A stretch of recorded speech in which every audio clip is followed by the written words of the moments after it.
Olá, querido irmão e querida irmã, aqui é o pastor Estevão Figueiredo e eu estou muito feliz por mais uma vez poder compartilhar com vocês uma meditação que possa contribuir com o seu crescimento espiritual e também na sua intimidade com Deus.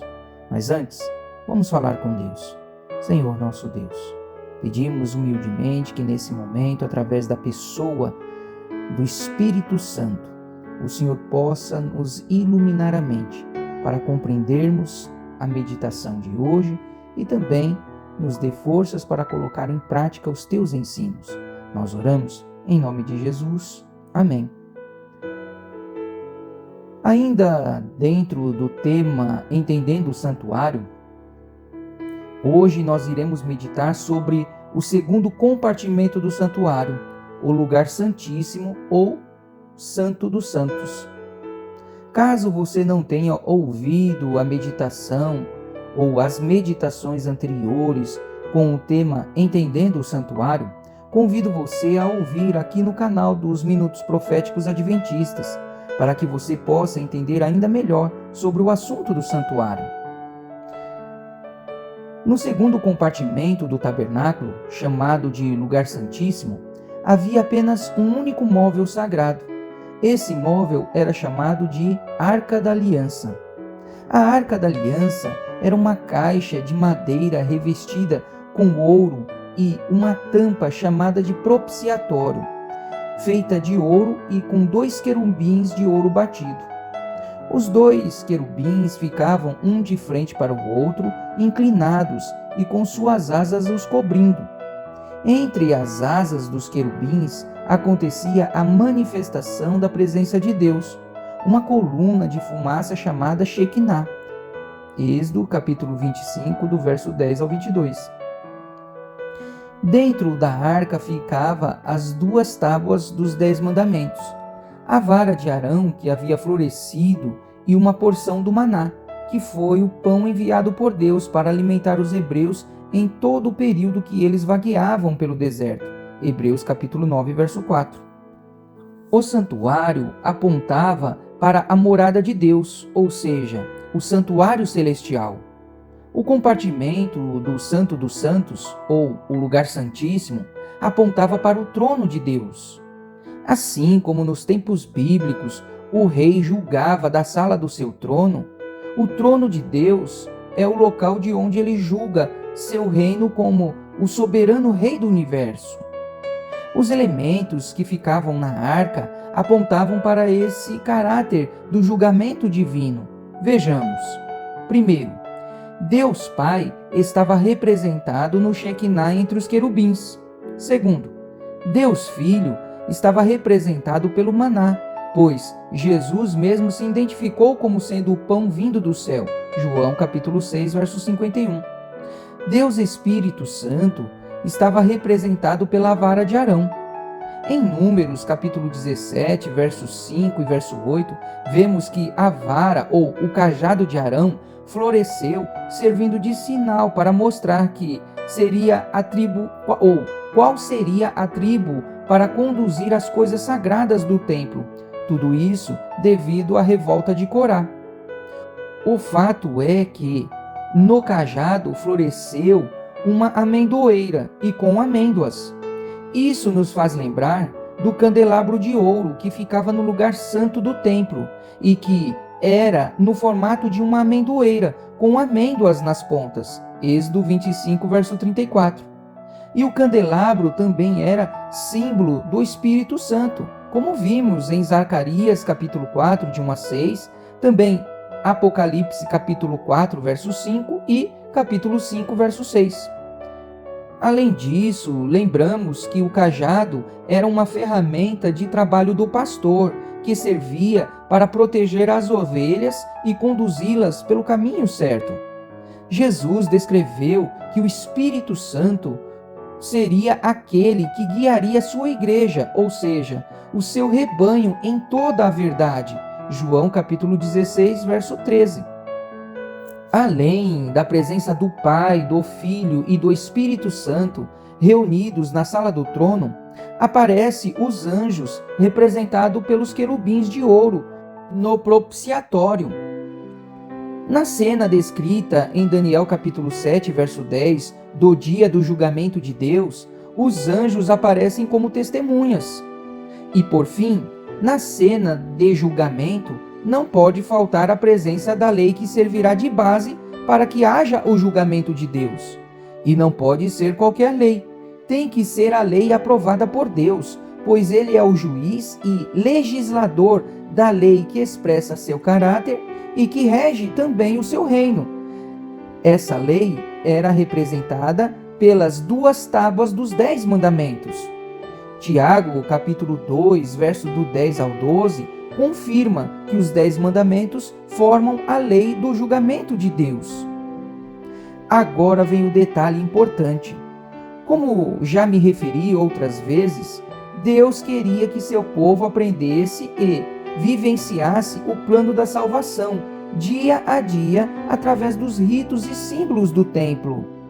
Diferente do lugar santo, que era o primeiro compartimento do templo, onde os sacerdotes entravam todos os dias para ministrar sobre o altar de incenso e diante do véu que separava o lugar santo do lugar santíssimo, ali eles ministravam o sangue do sacrifício do cordeiro em intercessão pelos pecados confessados do povo e pelos seus pedidos, que eram simbolizados pelo incenso, que era queimado no altar diante do véu.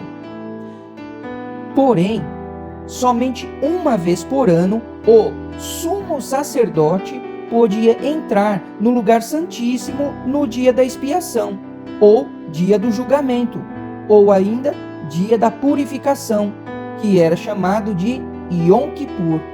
Levíticos capítulo 16, do 1 ao 34, nos passa todos os detalhes, porém irei resumi-los para vocês.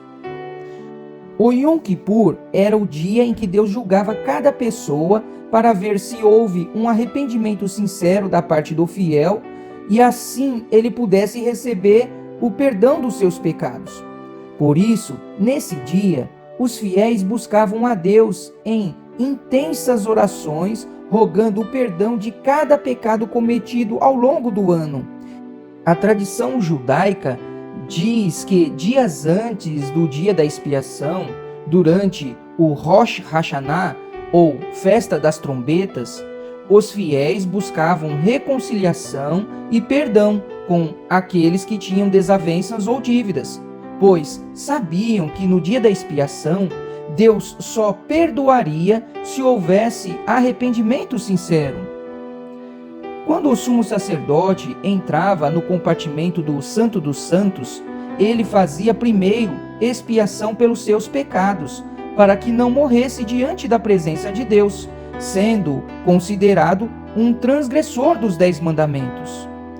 Pois somente por meio do arrependimento sincero dos seus pecados, que era confessado sobre a cabeça do animal e depois sacrificando-o, o sumo sacerdote aspergia o sangue do animal sobre o propiciatório, e assim Deus considerava a dívida de morte paga.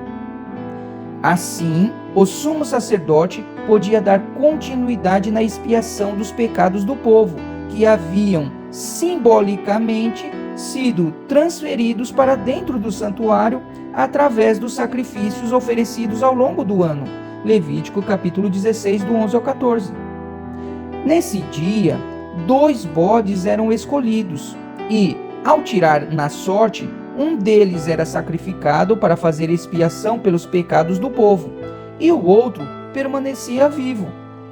Esse último bode era chamado de bode Azazel, ou emissário. Após o sumo sacerdote terminar o rito da expiação dos pecados no lugar santíssimo, ele saía no pátio e confessava os pecados do povo sobre a cabeça do bode Azazel, e assim o bode Azazel era levado e solto no deserto. E assim terminava o rito da expiação dos pecados do povo, e em seguida eram realizadas as cerimônias da purificação do santuário e de seus utensílios, para que agora ele fosse considerado limpo ou purificado de toda a sujeira que os pecados confessados do povo trouxera. e havia acumulado durante o ano. Mas o que tudo isso significava? Vejamos então. Lembremos-nos de que o pátio do santuário representava a morada dos homens, o planeta Terra, e o cordeiro sem defeitos, sacrificado, representava Cristo, o Deus Filho que, através do milagre da encarnação, veio ao nosso planeta Terra e na cruz se ofereceu como o Cordeiro de Deus para perdoar os pecadores que se arrependem confessando os seus pecados. Assim como o processo de perdão dos pecados do pecador não acabava com o sacrifício no templo, após Cristo ascender ao céu, ele entrou no santuário celestial, apresentando o seu próprio sangue diante de Deus para que, assim, a dívida de morte que o pecado trouxe para a humanidade pudesse ser quitada. Isso também trouxe o direito de Cristo tornar-se agora o verdadeiro e único intercessor dos seres humanos diante de Deus. Atos capítulo 4, verso 12 e Hebreus capítulo 4, verso 14 a 16, dando início assim o seu ministério sacerdotal, atuando na intercessão dos filhos de Deus que oram em busca do socorro divino. O livro de Hebreus revela detalhes do ministério sacerdotal e sumo sacerdotal de Cristo, já que os sacerdotes e o sumo sacerdote eram representantes ou intercessores do povo diante de Deus no santuário terrestre. Mas, quando Jesus entraria no lugar santíssimo do santuário celestial para dar início ao dia da expiação escatológico, ou seja, quando seria o verdadeiro dia do julgamento investigativo de Deus que aquele rito anualmente praticado no santuário terrestre ilustrava? Segundo as profecias bíblicas de tempo, o dia da purificação do santuário celestial iniciaria no ano de 1844 da nossa era, em cumprimento da profecia de Daniel 8,14.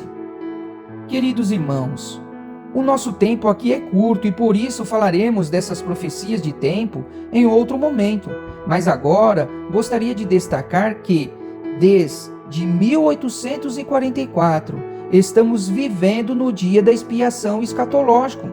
Isso quer dizer que, em 1844, Jesus deu início ao juízo investigativo para julgar quem aceitou Cristo como seu Salvador, confessou seus pecados e se arrependeu sinceramente, procurando ter uma vida de obediência a Deus, guardando os 10 mandamentos. Em Hebreus capítulo 5, verso 9 e 10, revela que Jesus, no seu ministério sacerdotal, se torna salvador daqueles que procuram ser obedientes a Deus. Veja o que Ellen White escreveu em 1903 em um trecho de uma carta. Ela diz: Deus será o refúgio de seu povo se obedecerem à sua palavra, crendo e proclamando as simples verdades do Evangelho que Cristo proclamou quando esteve neste mundo. Precisamos orar agora como nunca oramos anteriormente. Estamos vivendo no grande dia da expiação e devemos confessar nossos pecados e fazer diligente esforço em prol do arrependimento. Mais na frente ela diz: quando a vida do povo de Deus for purificada da poluição moral e espiritual, quando seus olhos forem ungidos com o colírio celestial, eles verão que são pobres, infelizes, miseráveis, cegos e nus. Dirigir-se-ão à fonte aberta para Judá e Jerusalém e aplicarão o sangue purificador de Cristo à sua pobre alma enferma pelo pecado. Deus faça com que eles não demorem a obter as vantagens que Ele preparou para todos os que o amam e guardam seus mandamentos. Carta 259, 1903. Querido irmão e querida irmã, hoje é tempo de guardarmos a lei de Deus, abandonando o pecado. Não podemos brincar com o pecado, por mais simples e inofensivo que ele possa parecer, pois foi devido a Adão e Eva comerem uma simples fruta a qual Deus havia proibido que o pecado entrou em nosso planeta e trouxe todo esse sofrimento e ainda custou a vida de Jesus Cristo na cruz. A lei de Deus não tem a função de nos salvar, pois Deus nos salva por sua graça através do sacrifício de Cristo. Porém, a função da lei é revelar o que é pecado, nossa condição pecaminosa e nos conduzir ao Salvador. Romanos capítulo 3, verso 20 e Gálatas 3, verso 24. Cada pecado que cometemos precisa ser confessado para Deus. Mas lembre-se, o arrependimento sincero é aquele que nos leva a sentir tristeza pelo pecado que cometemos, buscando agora abandoná-lo com a ajuda de Deus. Se você tem quebrado um dos 10 mandamentos revelados em Êxodo capítulo 20, Deus está te dando a chance de hoje receber o seu perdão e confirmar que você aceita viver no reino dele de acordo com a sua legislação. Paulo, em Romanos capítulo 3, verso 31, disse: Anulamos, pois, a lei pela fé? Não, de maneira nenhuma. Antes, confirmamos a lei. Deus nos oferece sua graça para que saiamos da desgraça. Queridos, nós guardamos a lei de Deus não para sermos salvos, mas porque amamos aquele que por nós morreu e hoje vive e intercede para nos salvar. Que Deus abençoe você nesse dia. Um grande abraço.